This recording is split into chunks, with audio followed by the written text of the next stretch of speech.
ભાજપ શાસિત પાટણ નગરપાલિકા શહેરીજનોને પાયાની સુવિધાઓ આપવામાં સદંતર નિષ્ફળ નીવડતા ઠેર ઠેર ભૂગર્ભના ગંદા પાણી જાહેર માર્ગ પર રેલાતા શહેરીજનો ત્રાહિમામ પોકારી ઉઠ્યા છે।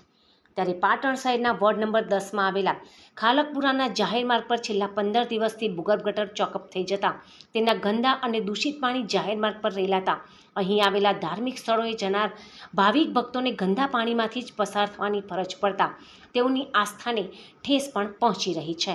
તો આ અંગેની જાણ સ્થાનિક રહીશોએ વોર્ડ નંબર 10ના કોર્પોરેટર સમીમ બાનુ સુમરાને કરતા તેઓએ છેલ્લા 3 દિવસથી ભૂગર્ભ ગટરના કોન્ટ્રાક્ટર એવા ભાવેશ મોદીને લેખિતમાં જાણ કરી હોવા છતાં પણ આજ દિન સુધી આ સમસ્યાનું નિરાકરણ ન આવતા આ ભૂગર્ભનો કોન્ટ્રાક્ટર ચૂંટાયેલા કોર્પોરેટરનું સાંભળતું નથી તો શહેરીજનોની શું સ્થિતિ હશે તે તો જોવું જ રહ્યું। તો છેલ્લા 15 દિવસથી ભૂગર્ભના ગંદા પાણી જાહેર માર્ગ પર રેલાતા અહીં કાદવ કીચડનું સામ્રાજ્ય પણ જોવા મળી રહ્યું છે, જેના કારણે માખી મચ્છરનો ઉપદ્રવ વધતા સ્થાનિક રહીશો રોગચાળાની ભીતિ પણ સેવી રહ્યા છે। તો આ ગંદા પાણીમાંથી પસાર થતા સ્કૂલે જતા કેટલાક વિદ્યાર્થીઓ પણ કાદવ કીચડને કારણે પડી ગયા હોવાનું સ્થાનિક રહીશોએ જણાવી વહેલી તકે આ ભૂગર્ભની કાયમી સમસ્યાનો ઉકેલ લાવવામાં આવે તેવી માંગ કરી હતી। તો સામાજિક કાર્યકર એવા ભૂરાભાઈ સૈયદે પણ પાલિકા તંત્ર દ્વારા વોર્ડ નંબર 10ની કોઈપણ સાફ સફાઈ કે સમસ્યાઓ પ્રત્યે ઓરમાયું વર્તન દાખવતી હોવાના આક્ષેપો કરી જો આ ઉભરાતી ભૂગર્ભ ગટરનો કાયમી યોગ્ય નિકાલ કરવામાં નહીં આવે તો સ્થાનિક રહીશોને સાથે રાખીને ભૂગર્ભ શાખામાં ગાંધી ચિંધ્યા માર્ગે આંદોલન કરવાની પણ ચીમકી ઉચ્ચારી હતી। ખાલકપુરા અને આ ગુલશનનગર વિસ્તાર બરોબર અને અમે આ 10 નંબર આવે છે અને આ બાજુ 9 નંબર આવે છે એમાં પાણીની કુંડી એકલું ગંદુ પાણી નીકળે છે બરોબર। કેટલા દિવસથી? લગભગ 15 દિવસથી આવતું હતું, વચમાં ખાલી કરીને ગયા પાછું બીજા દિવસે ચાલુ થઈ ગયું, પાછું બીજા દિવસે કીચડ ગાળ્યો તો કીચડ ગાળ્યો પાછું પરમ દિવસે પાછું પાણી ચાલુ થઈ ગયું ફૂલ। અત્યારે એટલી ગંદકી કેટલી ખરાબ આપણે હલકર આપવું જવું ગમતું નથી બરાબર।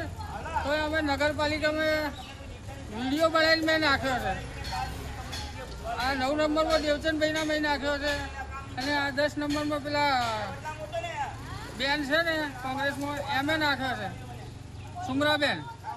એ સુમરાબેન હાલ આવીને ઉભેલા છે મારી જોડે, બીજા દેવચંદભાઈ આવીને ગયા છે, દેવચંદભાઈ કે હું કાલ હમું કરાવી દીધું બરાબર, પણ હજી કોઈ આવ્યા નથી। શું તકલીફ શું થાય છે પાણી ભરાવાથી? પાણી કુંડીઓ જ ઉભરાય છે ને આ ગટરોની અંદર કીચડ ભરાઈ ગયેલા છે ગટરોની અંદર, જે મેન ગટરનું કીચડનું ઢોકણું છે એ તો કીચડ ગાળતા જ નથી અને આ કીચડ ગાળીને જે તો ભરવાય આવતા નથી। અમારી માંગ એટલે આ વિસ્તારની અંદર જો અહીં બાજુમાં હનુમાન દાદાનું મંદિર છે, અમારે દીવાબત્તી કરવી હોય, આ કાલે એકદમથી નીકળ્યા 2 છોકરાઓ સાયકલ લઈને બિચારા આવા ગંદા પાણીની અંદર પડ્યા હતા, ગંદા પાણીની અંદર પડ્યા તો પછી આપણે ઊભા કરવા જવું કેવા ગંદકીમાં આપણે જઈને ઊભા થઈ જઈએ એટલે આપણને દયા આવી જાય, પછી રોગચાળો ચાલુ થઈ જાય, પછી કે આ તો નગરપાલિકાવાળા પછી બધા ભેગા થઈને આવે પછી કે અમે શું હલ્લો સાફ કરીએ, પછી એટલે મર્યા પછી શું કરવાનું? પાટણ નગરપાલિકાના અંદર આ કાલે બજાર વિસ્તારના અંદર ખાલકપુરા પાસે બહુ જૂની કમ્પ્લેન છે। વારંવાર નગરપાલિકાના અંદર આ રજૂઆતો લોકો પણ કરવા જાય છે, અહીંના કાઉન્સિલરો પણ કરે છે, અહીંના કાઉન્સિલરોને પણ આ વિસ્તારનું કામ કરવું છે, પરંતુ નગરપાલિકાના કર્મચારીઓ આ વાતને કોઈ ધ્યાનમાં લેતા નથી। આ બાજુ એક મોટો મૌચર માતાનું મંદિર આવેલું છે, ઈદગાહ આવેલી છે, કબ્રસ્તાનો છે, મસ્જિદો છે, પરંતુ લોકોને અહીં આ ગંદકીની હાલાકી ભોગવીને નમાજ પઢવા જવું પડે છે, દર્શન કરવા જવું પડે છે। શું નગરપાલિકાના આ ભૂગર્ભ શાખાના અંદર કોઈનું દબાણ છે કે વોર્ડ નંબર 10નું કામ ના કરવું?